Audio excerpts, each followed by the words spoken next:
Let's make a smash burger with Paradise Steak Grilling seasoning.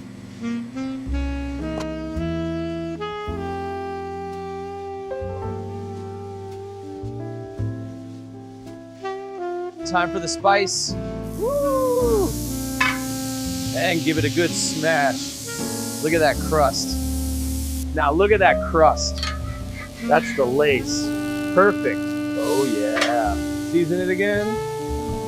Next, add the Key West spice to those juicy patties. Just sprinkle it generously. Then 2 thick slices of Cooper Sharp, little splash of water for steam, and cover it.